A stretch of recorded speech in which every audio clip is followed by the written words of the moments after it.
Какие бывают виды линолеума?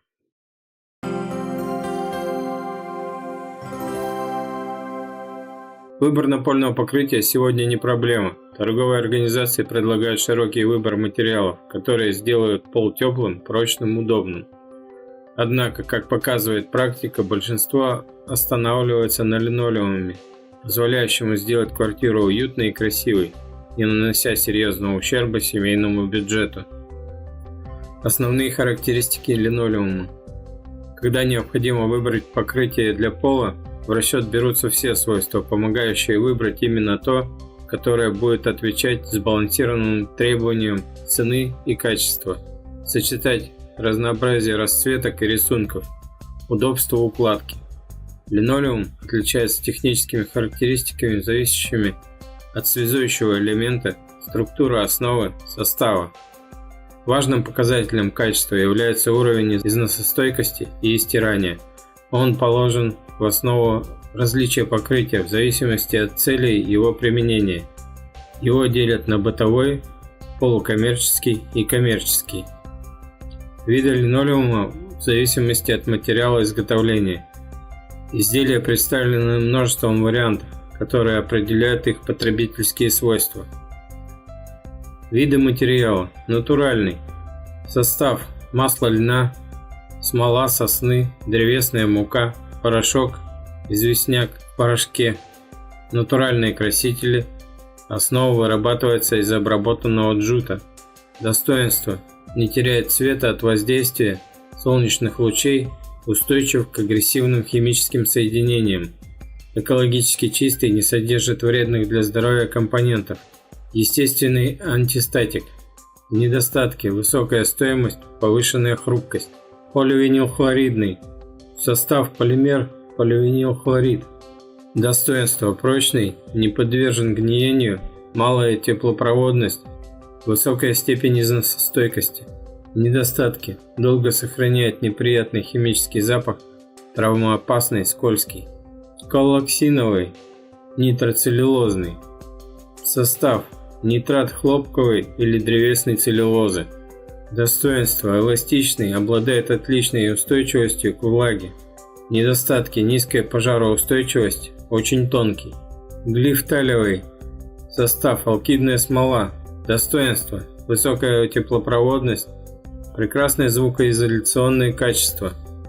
Недостатки: в ходе эксплуатации усаживается в длину и растягивается в ширину. Резиновый. Состав: битум, дробленая резина БУ. Достоинства: высокие водоотталкивающие свойства, эластичность. Недостатки: в ходе эксплуатации выделяет вредные для здоровья вещества.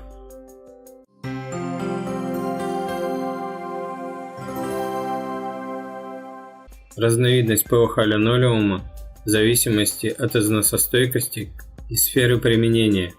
При покупке напольного покрытия важно обратить внимание, отвечает ли оно необходимым параметрам, в частности, насколько окажется долговечным. Поливинилхлоридный линолеум ПВХ именно такой. Однако, не менее важно определиться, где он будет использоваться. Бытовой ПВХ имеет свои характерные достоинства. Обладает хорошей шумо- и теплоизоляцией, эластичен, представлен в разнообразии цвета и рисунка. Вес 1 квадратного метра не превышает 2 кг 250 грамм.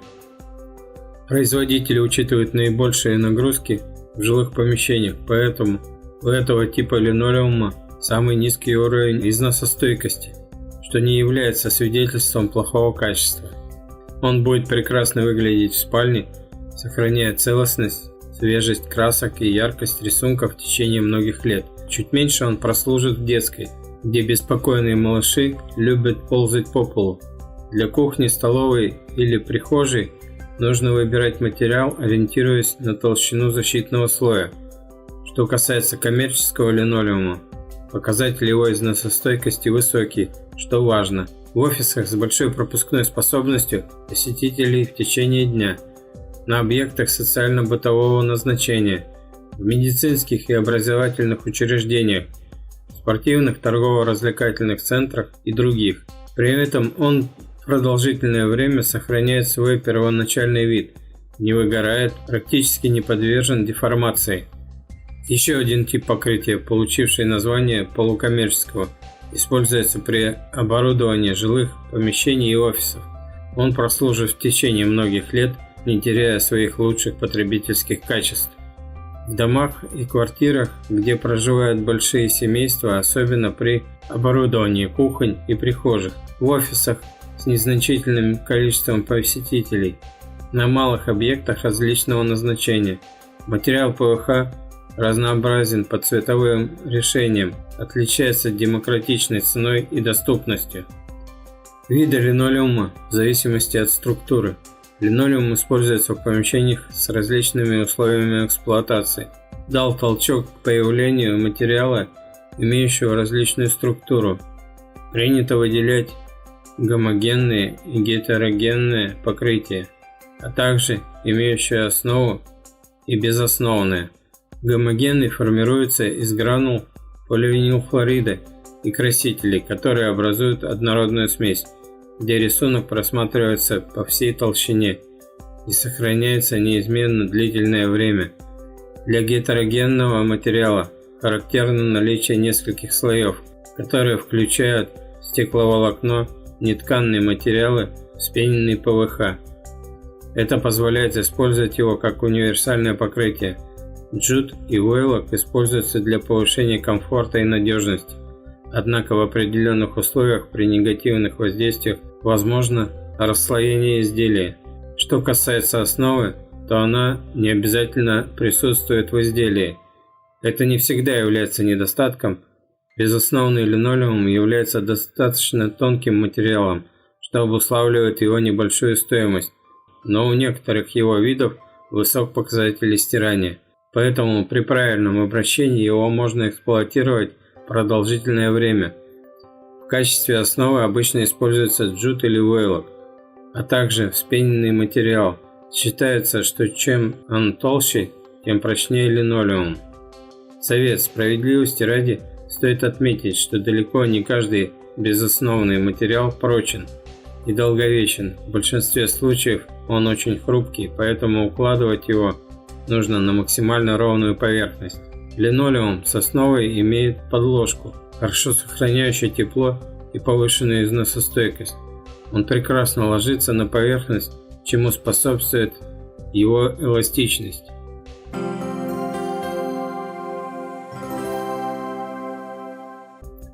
Определение подходящего варианта для помещения разного назначения.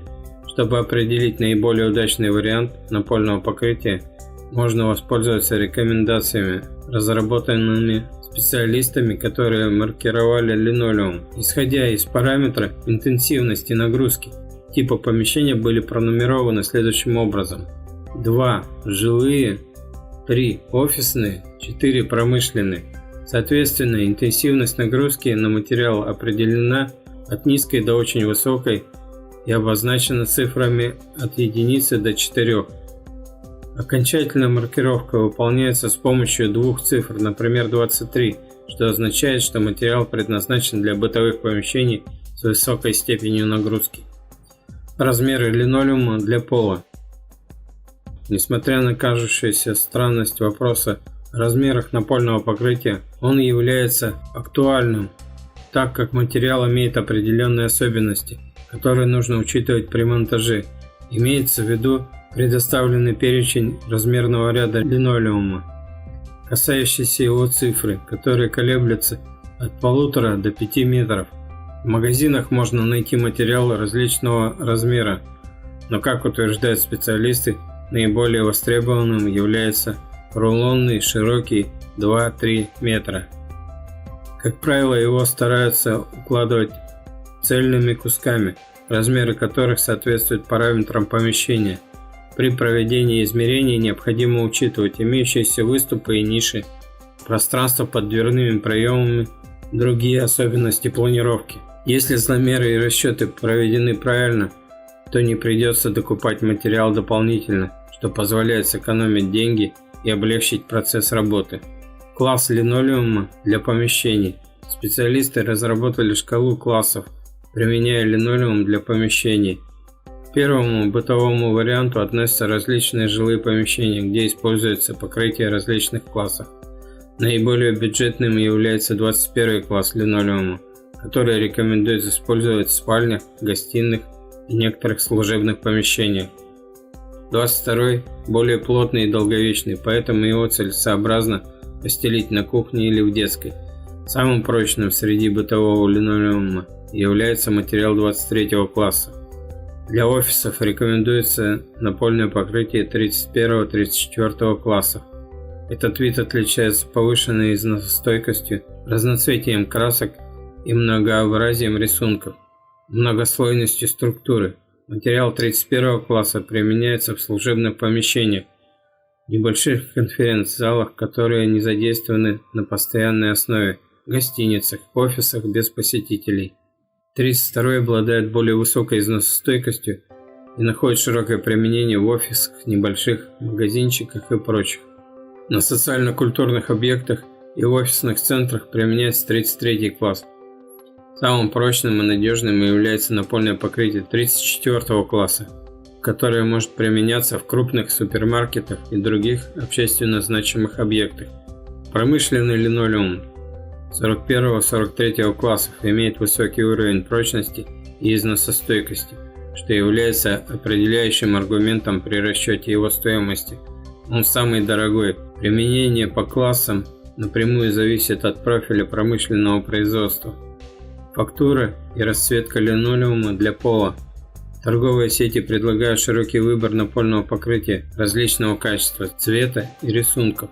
Однако стоит учитывать не только красоту орнамента, но и место, где он будет использоваться. При дизайнерских решениях последующее ощущение комфорта и уюта напрямую зависит от правильности подбора цветовой гаммы и функционала помещения. В спальню лучше не брать материал с очень ярким и крупным рисунком. Наиболее удачными будут кремовые или неяркие белые тона, бежевые, цвета топленого молока с древесным или мраморным орнаментом. Кроме того, следует учитывать размеры и освещенность комнаты.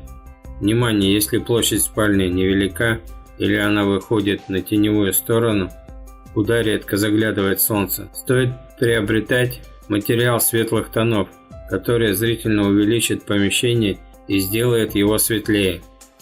Для кухни и прихожей подойдет плотный материал с высоким уровнем износостойкости.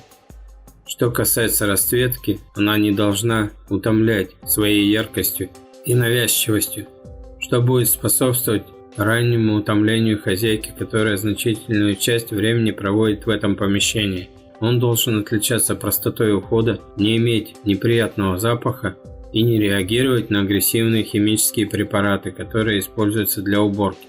Если линолеум укладывается в ванны, что случается нечасто, необходимо обратить внимание на его водоотталкивающие свойства. Лучшим вариантом здесь все же будет кафель или любое другое керамическое покрытие. Для офисных помещений любого уровня рекомендуются однотонные материалы мягких, ненавязчивых оттенков.